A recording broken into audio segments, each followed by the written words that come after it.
Cristo, benditos a Dios, hermanos y hermanos, bienvenidos. Qué gusto tenerles una vez más en este segmento de su programa Conozca Primero su Fe Católica. Soy el Padre Pedro Núñez. En estos momentos tenemos una pregunta vía correo electrónico. Adelante, por favor. Estimado Padre Pedro, ¿es Pentecostés el nacimiento de la Iglesia? Disculpe mi ignorancia, pero ¿en qué lugar de las Sagradas Escrituras se encuentra el nacimiento? ¿No es acaso que del costado de Cristo, al verter sangre y agua, nace la Iglesia, como del costado de Adán nació Eva? Gracias. Profesor Héctor Figueroa. Profesor, muchísimas gracias por su pregunta. Realmente en ninguna parte del Nuevo Testamento dice que la Iglesia nace por el costado de Jesucristo, que es donde se vierte la sangre y el agua. Es decir, tenemos que hacer un poquito de reflexión teológica, y yo sé que usted como profesor pues hace mucha reflexión sobre lo que usted enseña y el por qué enseña lo que enseña. La Iglesia también ha tenido más de 2000 años de reflexión, y decía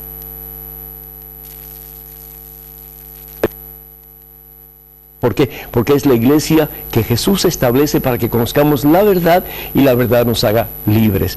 La otra razón por la cual la Iglesia no puede existir sin el Espíritu Santo es porque si la Iglesia, que es madre y nos da a Jesús, si no tenemos el Espíritu Santo que nos impulse hacia Jesús, que nos santifique, que nos haga uno con el Santo, entonces nuestra vida sería una pérdida total en relación a Jesús, porque estaríamos constantemente fuera de causa.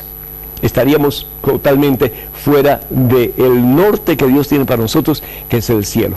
¿Por qué? Porque sin la fuerza del Espíritu Santo, nosotros no podemos adherirnos a Cristo Jesús. Es tan sencillo como eso. Por eso es que el Espíritu Santo se le reconoce como el santificador, el que nos hace santos, el que nos une al santo, entre todos los santos, que al fin y al cabo es Jesucristo. La Iglesia está en un proceso de gestación, realmente podríamos decir, desde el comienzo de la era en que Dios hace la promesa y dice que una mujer tendrá una descendencia y que esa descendencia aplastará la cabeza de Satanás. Desde ese momento ya la Iglesia comienza a estar gestación. La parte importante también de ese proceso de gestación de la Iglesia ocurre cuando en el Evangelio según San Mateo, capítulo 16, versículo 18, después de que Simón Barjona hace esa maravillosa declaración de que Jesús es el Hijo de Dios vivo, dejando saber que Jesús es de la misma esencia que el Padre, es decir, de tal palo tal astilla, Jesús es uno con el Padre. Es ahí donde Jesús le dice a Simón Barjona: tu nombre es Pedro, o sea, piedra firme, piedra fuerte, y sobre esta piedra edificaré mi iglesia. La promesa que se va a hacer realidad después a través de la pasión, muerte y resurrección.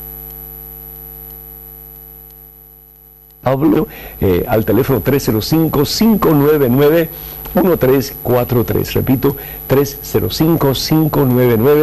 Felicitamos pues a todos los carmelitas del mundo entero. Muchísimas felicidades en el nombre de Cristo Jesús y pues en el nombre de EWTN, Radio Católica Mundial, muchísimas felicidades.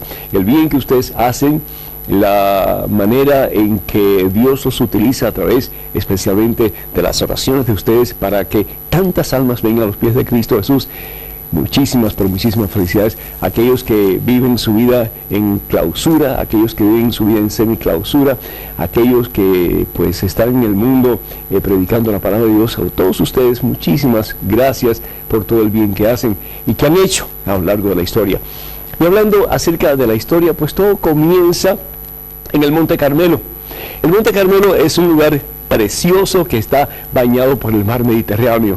Y si ustedes tienen la oportunidad alguna vez de ir a Tierra Santa, pues uno de los lugares principales donde se les va a llevar es precisamente al Monte Carmelo. El Monte Carmelo, estamos hablando de una cordillera de montañas, y ahí está un lugar sagrado, y es sagrado porque acontecieron cosas maravillosas, y entre ellas pues el profeta Elías, tal vez considerado como el más importante de los profetas del Antiguo Testamento, Dios hace cosas maravillosas, Dios hace cosas fabulosas a través de él.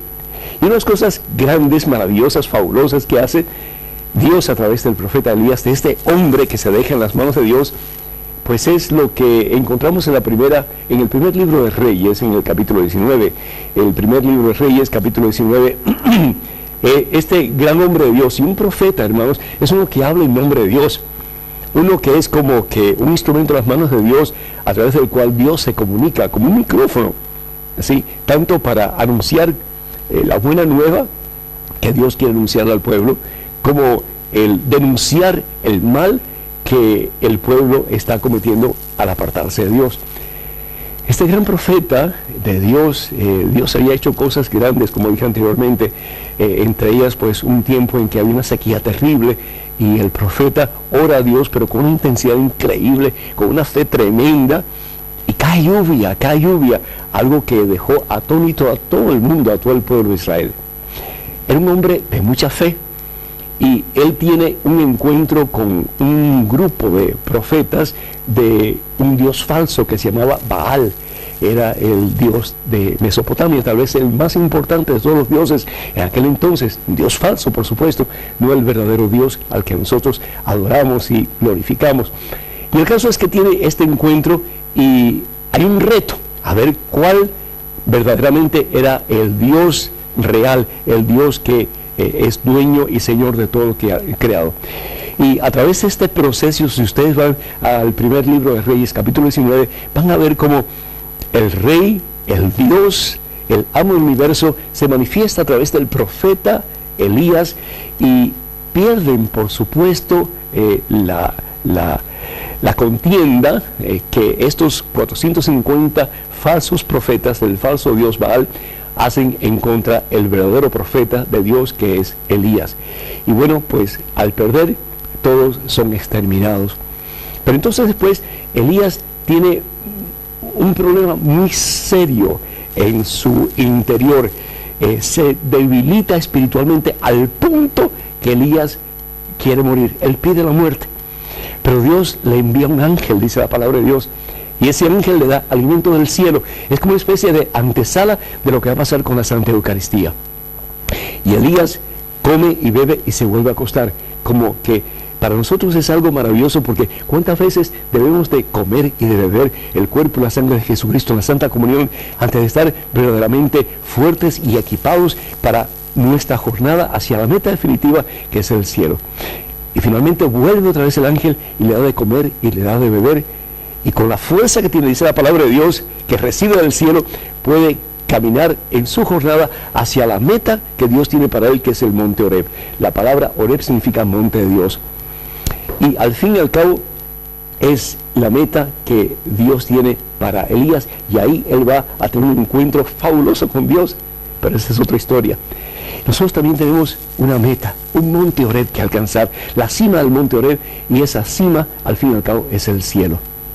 Desde ese tiempo en adelante, personas vienen a ese lugar sagrado, a ese lugar que se llama Carmel en hebreo, que para nosotros es Carmelo, y la palabra Carmel o Carmelo significa jardín, jardín o tierra de jardín. Al lado del mar Mediterráneo hay muchas flores, mucho verdor, un lugar muy bonito, muy especial.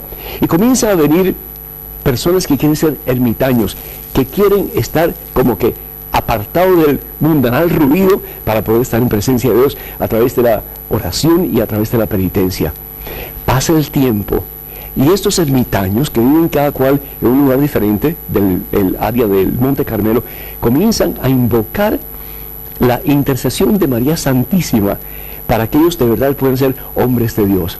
Y poco a poco se va conociendo esa devoción a María Santísima bajo el nombre de Nuestra Señora del Carmen, o Nuestra Señora del Carmel, que significa Nuestra Señora del Jardín. Y qué cosa tan preciosa. A mí se me paran los pelos de punta, hermanos, porque al fin y al cabo, si alguien es el jardín de Dios, es María Santísima. La palabra de Dios nos habla en el libro de Génesis que el hombre y la mujer vivían en el jardín, ¿no es cierto? Es decir, la palabra jardín en hebreo se dice paraíso. El paraíso es el jardín, es donde se se ejecuta la voluntad de Dios. ¿Por qué? Porque hay armonía, hay unión entre los seres humanos y hay unión con Dios. La persona que realmente pues da a conocer la plenitud de la voluntad de Dios es María Santísima, porque ella se convierte en la tierra de Dios, en el jardín de Dios, donde se ejecuta la perfecta voluntad de Dios. Qué hermoso si de nuestras vidas un día se puede decir lo mismo, que María Santísima interceda ante su Hijo Jesús por nosotros, para que, al igual que Nuestra Señora del Carmen, Nuestra Señora del Jardín, nosotros podamos convertirnos en esos jardines preciosos de Dios, donde se ejecute en todo momento, como en María, la santa voluntad de Dios. De nuevo, a todos los carmelitas y a todos los que amamos a María Santísima, en este día en que celebramos la fiesta de Nuestra Señora del Carmen, muchísimas, pero muchísimas felicidades, y muy especialmente al pueblo de Chile. Gloria al Rey y Señor de nuestra vida, y gracias, Señor, por nuestra Santísima Madre, la siempre Virgen María, que nos impulsa con su ejemplo de vida. Y fíjense la diferencia, porque el Espíritu Santo es el que nos impulsa a Cristo Jesús, la tercera persona de la Santísima Trinidad, que conocemos con el nombre del Santificador, y María Santísima, que nos impulsa con su ejemplo a imitar a Cristo Jesús, y la que siempre está intercediendo como madre tuya y madre mía por nuestras necesidades ante su Hijo Jesús. Este momento es un correo electrónico con una pregunta. Adelante, por favor. Padre Pedro, cada vez que estoy cerca de Dios llega un golpe fuerte a mi vida, desilusiones, profundo miedo y tristeza. Ahora ha llegado a mi mente que Dios me defraudó, que a nadie defrauda, pero a mí sí, y esta sensación me ha robado la paz. Estoy sin consuelo. ¿Es posible que Dios me haya olvidado? Ayúdeme, Padre, estoy muy mal. Anónima. Anónima, ante todo, si conocieras el amor de Dios, si conocieras lo mucho que te ama Dios, si conocieras que realmente Dios te ama tanto que mandó a su único Hijo para que diera su vida por ti. ¿Por qué nosotros los cristianos nos deprimimos muchas veces? Nos sentimos que Dios no nos ama, nos sentimos como que estamos en una fosa de la cual no podemos salir. ¿Sabes por qué? Porque dejamos de poner nuestra confianza en Dios. Y ponemos desafortunadamente nuestra confianza en el problema, ponemos nuestra atención en el problema, en vez de poner nuestra atención, nuestra confianza en ese que es la solución de todo problema, que es Jesucristo. Y podemos ver un montón de pasajes bíblicos, y no los voy a nombrar porque, es decir, no es el momento. Pero muchos momentos, muchas situaciones en que nosotros nos dejamos llevar por el pesimismo y creemos como que Dios se ha olvidado de nosotros, ¿verdad que sí? Si hacemos eso, el Señor Jesús nos va a decir: donde está tu tesoro, Evangelio según San Mateo capítulo 6, versículo 21, ahí está tu corazón. Si tu tesoro realmente, y puede ser un tesoro horrible, si tu tesoro es el sentirte menospreciado de Dios, el sentir que Dios no te ama, que Dios se ha olvidado de ti, ahí va a estar tu corazón, y eso es lo que vas a experimentar en tu vida. Yo te invito para que estés consciente de que muchas veces las cosas salen mal por tres factores principales. Primero, porque yo hago las cosas mal, tomo decisiones equivocadas, y por lo tanto la consecuencia de mis decisiones equivocadas o mal decisiones es siempre algo negativo. La segunda razón por la cual yo comienzo a experimentar cosas negativas en mi vida, comienzo a experimentar dolores, problemas, situaciones adversas, es porque otras personas me hacen daño con sus acciones y con sus decisiones mal tomadas, en este caso en referencia a mi persona. Así que lo primero, por las decisiones mal tomadas que yo tomo. Segundo, por las decisiones mal tomadas que otras personas toman. Y tercero, pues por pensar que las cosas me van a salir mal, y creo que me salen mal, y por lo tanto me salen mal. ¿Por qué? Porque uno es lo que uno piensa. Y si yo pienso que las cosas me van a salir mal, las cosas me salen mal. Si yo en este momento pienso que no voy a poder hablar, y que lo que ustedes me preguntan yo no voy a poder responder, me quedo sin poder hablar y sin poder responder. ¿Por qué? Porque la mente es una computadora tremenda, Y muchas veces lo que nosotros sugerimos a la mente es lo que la mente va a sugerir al cuerpo para que nosotros actuemos de acuerdo a lo que nosotros estamos pensando. Entonces yo lo que te invito es para que tengas una actitud positiva, para que pongas tu confianza en ese que tiene la solución para todo tu problema, en ese que nunca te abandona, en ese que te espera siempre con brazos abiertos, en ese que dio su vida por ti, que es Dios, que es Jesucristo. El primer libro de Samuel, capítulo 17, versículo 45, a mí me fascina, léelo cuando puedas. Dice la palabra de Dios que Goliat venía en contra de David. ¿Y qué es lo que hace David? Al ver ese monstruo que tenía delante de él, se reviste de fe, pone su fe en el Señor, pone sus ojos no en el problema, sino que en la solución de su problema, que es Dios. Y le dice a Goliat: tú vienes en contra mía con polaina, con escudo, con casco en la cabeza, con todo eso, pero yo vengo en contra tuya en el nombre del Dios de los ejércitos. ¿Y qué es lo que sucede? La fe de David hace que David gane la contienda, porque por muy difícil que sea tu problema, hay uno que tiene la solución para tu problema siempre, y su nombre es Dios, su nombre es Jesucristo. Cuenta con nuestras oraciones. Tenemos en estos momentos otro correo electrónico con otra pregunta. Adelante, por favor. Padre Pedro, mi hijo de 18 años, refiriéndose a Jeremías 1:5, me dice: ¿cómo es eso de que Dios ya nos conocía desde antes que nosotros naciéramos? ¿Quiere decir que Él ha permitido que los padres de mi novia se divorciaran?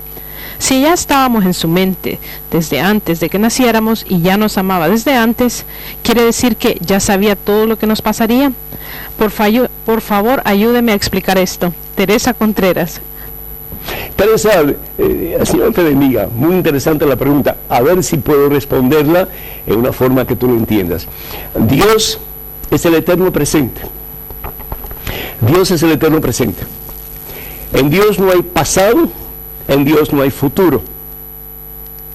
Es presente absoluto.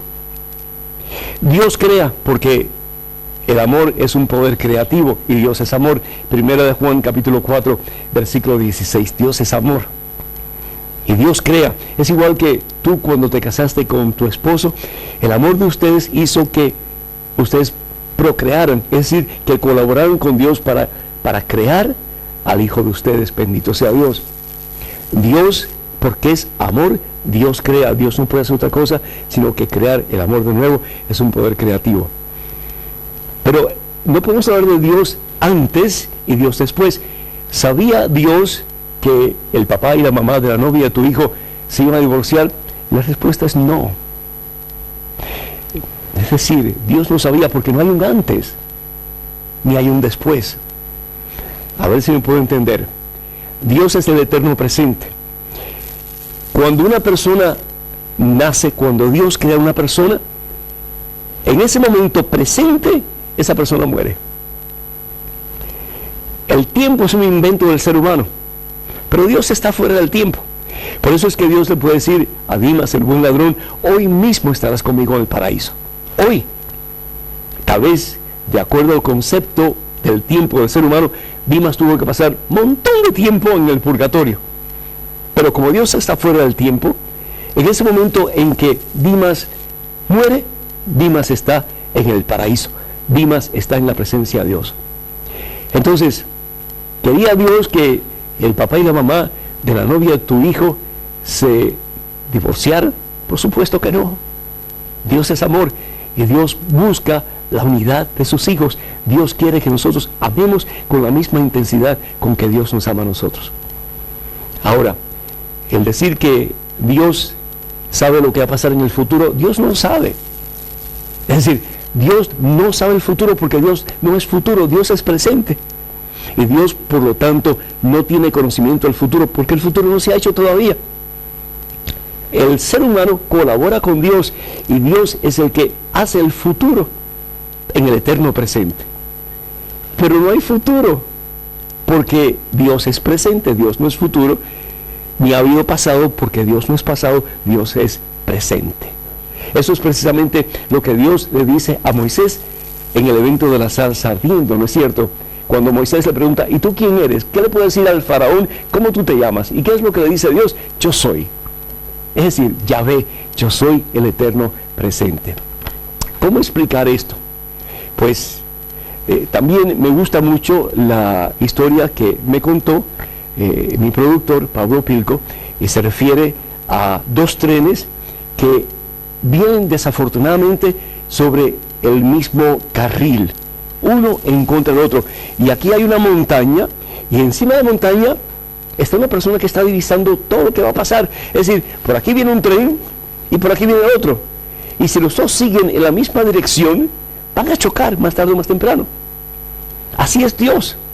Dios ve la situación en el presente de cada ser humano, y Dios habla, y Dios pide, y Dios manda diferentes eventos y circunstancias y personas para avisarnos, para que podamos nosotros recapacitar y hacer lo que Dios quiere para nosotros, porque al fin y al cabo, de otra manera, fracasamos, nos destruimos y nos vamos al barranco. Y hay momentos en que Dios actúa por pura misericordia, y Él puede sacar el tren si Él quiere.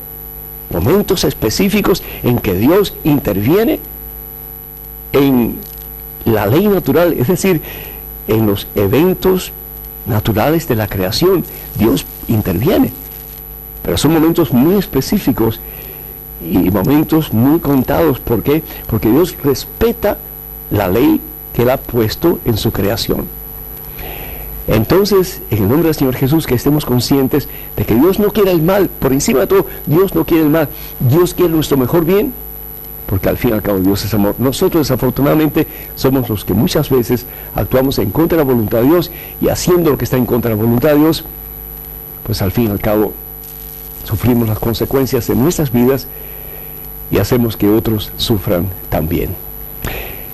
En este momento tenemos una llamada telefónica de Queens, New York. María, ¿me escuchas? Sí, le escucho, sí. Pues María, bienvenida, es un gusto tenerte. Adelante, por favor. Mucho gusto. Padre Pedro, yo quisiera preguntarle, ¿qué es un padre exorcista y qué es lo que hace? Esa es mi pregunta. Pues realmente yo soy un poco no valiente, un poco gallina, y realmente pues de exorcismo no me he metido mucho en eso. Cada diócesis del mundo debe tener un sacerdote que es el sacerdote exorcista. Quiero primero que todo decirte, María, que las posesiones satánicas son muy raras. ¿Por qué? Porque Satanás no es omnipresente como Dios. Dios está en todas partes. Satanás puede estar en un solo lugar a la vez. Entonces, el que Satanás posea un alma es muy difícil y muy raro. Pero puede existir, también puede existir. Ahora, tenemos que hacer la diferencia y ver que hay diferencia entre Satanás o posesión satánica y demoníaca. Una perturbación demoníaca, y es precisamente, básicamente, lo que Jesús hace en su tiempo. Él expulsa los demonios. Demonio puede haber muchos. El demonio de la lujuria puede ser un demonio, el demonio del alcohol puede ser un demonio, el demonio de la obsesión por el dinero, en fin, todas aquellas cosas que nos perturban en nuestro caminar con el Señor y nos apartan del Señor. Entonces, hay una diferencia entre un exorcismo, que es sobre una posesión satánica, y eso pues la iglesia lo presenta como que algo muy raro, y vuelvo a repetir, y para que eso se pueda realizar, de nuevo, tiene que haber una persona que es la asignada por el obispo en esa diócesis, y es un sacerdote exorcista, y estudia para poder, pues cuando sea el momento necesario, expulsar en el nombre de Cristo Jesús y por su santísima sangre al maligno, a Satanás que está poseyendo esa alma. Y pues, no, puede suceder. Pero entonces, ¿cuánto sucede? Cuando después de una intervención de científicos, en la que se incluyen psicólogos, psiquiatras, médicos, etcétera, determinan que eso ya está más allá de la ciencia, que no tiene control sobre eso, entonces ahí puede entrar el sacerdote exorcista para comenzar el rito del exorcismo. La otra parte es lo que se llama liberación demoníaca, en que se ayuda a las personas a autoliberarse de esas perturbaciones demoníacas, liberarse de cualquier atadura que nos impida caminar en el camino del Señor. Y eso, pues hay diferentes ministerios en la iglesia, incluso el ministerio de Eli, de la doctora Limón de México, que es utilizado, y yo he visto, ¿verdad?, los maravillosos resultados de personas que han estado pues atados a diferentes cosas que nos impiden caminar el camino del Señor, incluso la homosexualidad, y ver cómo las personas son liberadas de esas ataduras. ¿Por qué? Porque Jesucristo viene a liberarnos, viene a sanarnos completamente y a darnos la posibilidad de un nuevo comienzo. Hermanas y hermanos, para que nos llamen en Estados Unidos, el teléfono es el 1-800-221-9460, 1-800-221-9460, y llamadas internacionales, por favor, marquen el número 1205. Una pregunta, adelante, por favor. Padre Pedro, si la religión es una, la católica, donde Jesús fundó su iglesia, ¿qué serían las demás iglesias con distintas denominaciones en el mundo? Muchas de ellas tienen un poder de convocatoria realmente increíble y de tal fama que presentan casos de personas con enfermedades terminales, dolencias y otras cosas más, sanadas por el poder de Dios y el Espíritu Santo. Si tienen tal facultad para hacer o mostrar tales milagros, ¿ante quiénes estamos? Raúl, de Tucumán, Argentina. Raúl, Dios te bendice, y qué bueno que menciones eso, porque precisamente el próximo 16 de agosto en el Allen Center en Dallas, Texas, vamos a tener un sábado de milagros apoteósico, y el poder y la gloria de Dios se va a manifestar. Así que todos ustedes que pueden, los invitamos para que estén con nosotros en ese santo día. Primero que todo, tenemos que estar conscientes de que Jesús funda una sola iglesia, es decir, una sola iglesia. Él dice, y se lo dice a Simón Barjona, a quien le cambia el nombre, le llama Pedro. Evangelio según San Mateo, capítulo 16, versículo 18. Cuando le dice, sobre esta piedra edificaré, ¿qué cosa? ¿Mis iglesias? No. Mi iglesia, sí. Sobre esta piedra edificaré mi iglesia, una sola. ¿Por qué? Porque Dios es uno solo. Y Jesucristo establece su iglesia, y esto es voluntad divina. Y la iglesia va a tener un montón de percances y problemas y dificultades a lo largo de la historia, pero la iglesia no va a ser destruida. ¿Por qué? Porque la iglesia no es voluntad humana, la iglesia es voluntad divina. Y le dice Jesús a Simón Barjona, a Pedro, sobre esta piedra edificaré mi iglesia. No solamente eso, te daré las llaves del reino de los cielos. Lo que ates será atado en el cielo, lo que desates será desatado en el cielo. Autoridad. ¿A quién le da autoridad? A Pedro, y después a los demás discípulos, los más cercanos colaboradores de Jesús, es decir, sus apóstoles, el día de su resurrección. Evangelio según San Juan, capítulo 20. El caso es que, desafortunadamente, diferentes grupos en diferentes épocas de la historia se han empezado a salir de la iglesia madre, que es la iglesia católica, y han comenzado a fundar sus propias iglesias. La pregunta es, ¿con qué autoridad?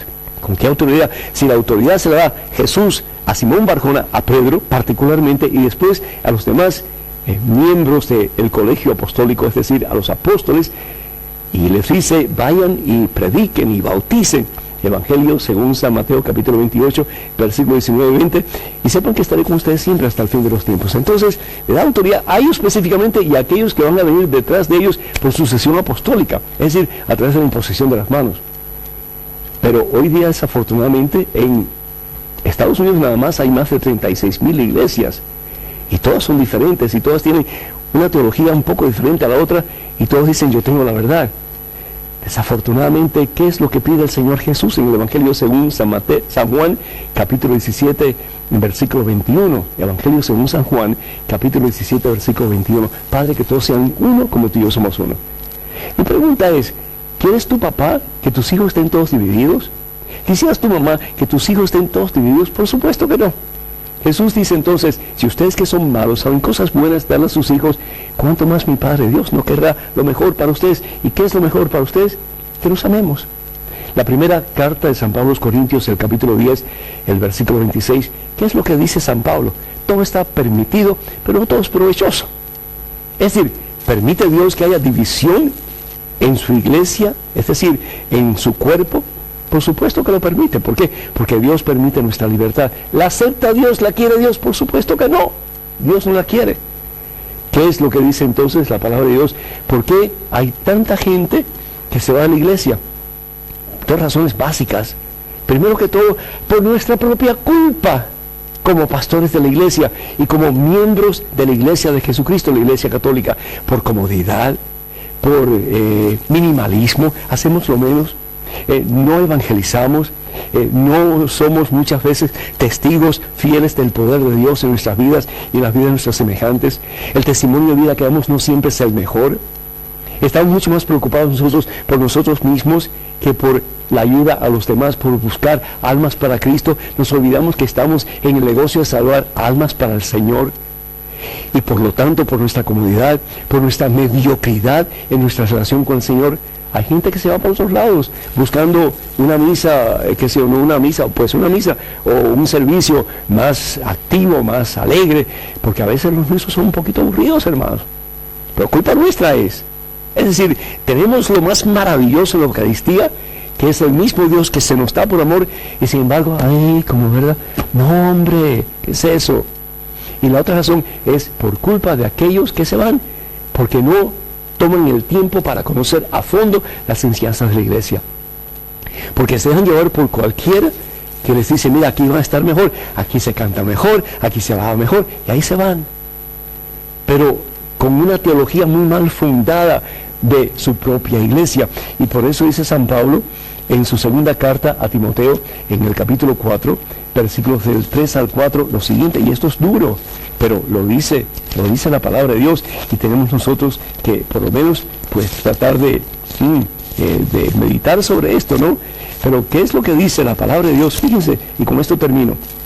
Pues llegará un tiempo en que los hombres ya no soportarán la sana doctrina, sino que se buscarán maestros según sus inclinaciones. Sí, crecen estas iglesias, pero no es voluntad de Dios.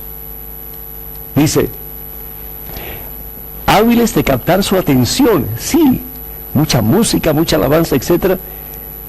Pero esta gente que se va de la iglesia cerrarán sus oídos a la verdad y se volverán hacia puros cuentos. Esto no lo digo yo, esto lo dice la palabra de Dios, lo dice Santa Biblia, lo dice San Pablo. Padre, que todos sean uno como tú y yo somos uno. Pide al Señor Jesús en el monte de Getsemaní, cuando estaba a punto de ir a su pasión y al suplicio de su cruz, que todos sean uno. Entonces, Padre, el mundo creerá que tú me has enviado. Hay que orar mucho, hermanos, por la unidad de la iglesia. Y orar mucho para que nosotros comencemos de verdad a ser verdaderos discípulos de Cristo Jesús, poniendo en práctica lo que el Señor nos pide, que es que seamos como Él y que busquemos almas para llevarlas a los pies de Cristo Jesús. Tenemos en este momento un correo electrónico. Adelante con la pregunta, por favor. Padre Pedro, ¿un sacerdote o un obispo puede negarle la comunión en la boca a una persona que se arrodilla y exigirle que se ponga de pie y reciba la comunión en la mano? ¿Puede un obispo o párroco decir que no se debe recibir la comunión de rodillas? Dios lo bendiga abundantemente. Cruz Janet, de Colombia. Cruz, muchísimas gracias. Un obispo puede pues decir que las personas que vienen a recibir la Santa Comunión, que no lo hagan de rodillas sino de pie. Sí, él tiene la potestad para hacerlo. ¿Puede un sacerdote pedir que no se haga de rodillas, que se haga de pie? Sí, tiene la potestad de hacerlo, sobre todo si el obispo da esa autorización. Es decir, la prefectura para el culto divino, la congregación para el culto divino de la Santa Sede, da al obispo local, al ordinario local, la potestad, la autoridad para delinear los medios litúrgicos con que se va a celebrar especialmente la Santa Eucaristía. Ahora, también pues la congregación pide a los obispos que inteligentemente actúen según su conocimiento pastoral y según su sentido pastoral, para que todo lo que hagan sea para el bien de sus fieles, para que ellos puedan tener una relación más íntima y estrecha con nuestro Señor y Salvador Jesucristo. Entonces, la Santa Sede tenemos que estar conscientes de que está abierta a el recibir la comunión de rodillas o la comunión de pie, es decir, no hay ningún problema en cualquiera de los dos medios. Entonces, pues los obispos, si realmente van a estar en acorde con la Santa Sede, pues lo más natural es que ellos también acepten lo que la Santa Sede expone como posibilidad, a no ser que sea algo que realmente pues el obispo local sabe algo que no saben los demás obispos, y entonces él tiene la libertad de decir, pues no se hace así, se hace de esta otra manera, y eso es respetado. Es una cosa maravillosa, hermanos de la Iglesia Católica, que hay un respeto enorme en lo que se refiere a los pastores locales, porque ellos al fin y al cabo delante de Dios tienen que responder por sus acciones. Me gustaría muchísimo que nos llamen. El teléfono en Estados Unidos es el 1-800-221-9460. 1-800-221-9460. Y llamadas internacionales, por favor, marquen el número 1-205-271-2980. 1-205-271-2980. Vamos a una pequeña pausa, regresamos en cuestión de momentos. Así que, hermanas y hermanos, por favor, no se vayan, quédense con nosotros.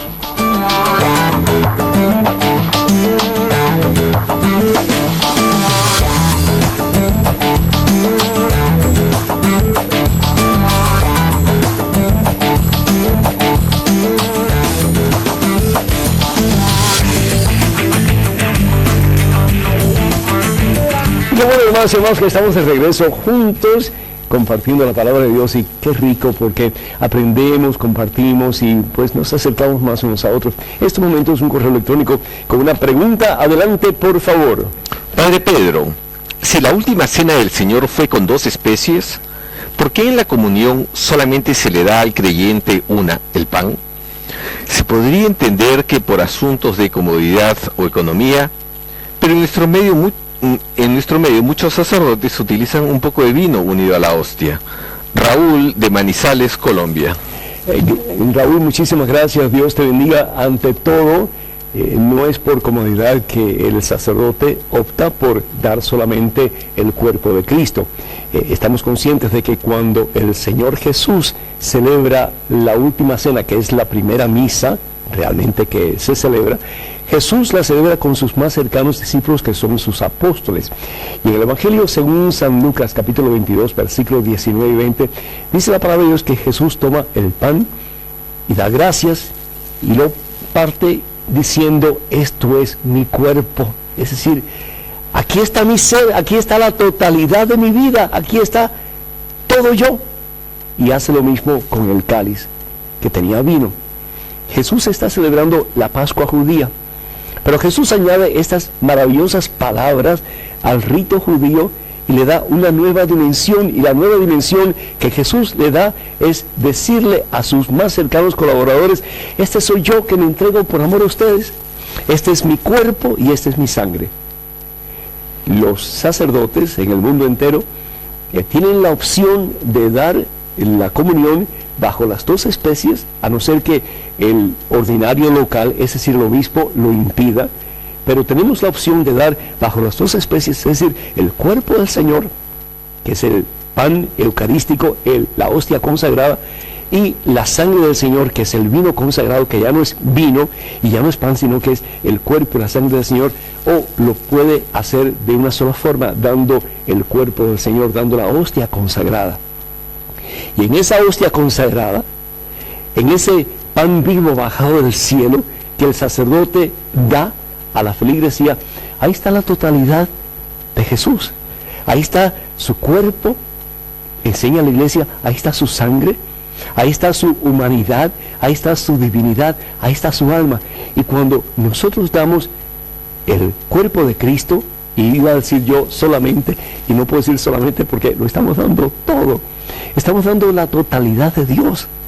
Es decir, estamos dando al mismo Dios en ese pan consagrado, en ese pan del cielo, al fin y al cabo, que es el cuerpo del Señor, que lo tiene todo en ese pedacito de pan consagrado, la totalidad de Dios.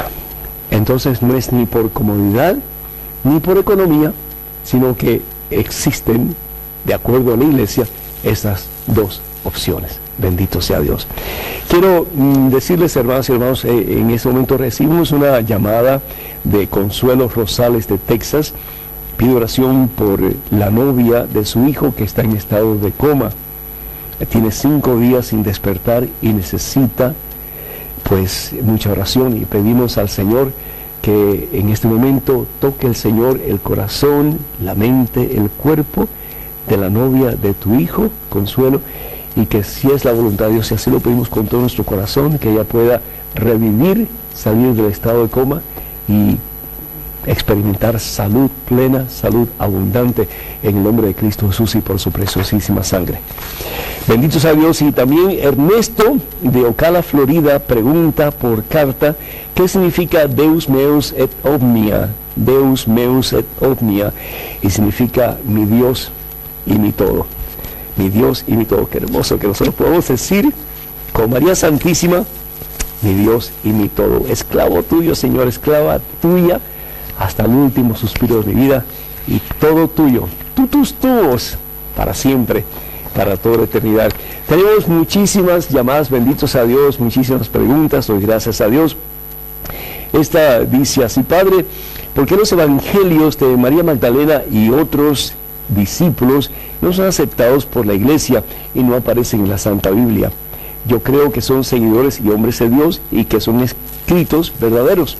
Y esta pregunta la hace Ana, y la razón básica es porque estos libros nos fueron aceptados por la iglesia cuando la iglesia compuso el Nuevo Testamento, y como resultado la Biblia entre el 375 y 395, porque la iglesia fue inspirada por el Espíritu Santo, y fue el Papa Dámaso quien dio la orden a San Jerónimo que recopilara los libros que finalmente iban a ser aprobados por la iglesia, no solamente como inspirados por Dios, pero como palabra de Dios. Y al fin y al cabo la iglesia tiene la potestad de hacerlo, porque la iglesia se le prometió, el mismo Jesús le prometió el guía del Espíritu Santo hasta el fin de los tiempos. En estos momentos tenemos una llamada de José de Maryland. José, ¿me escuchas, mijo?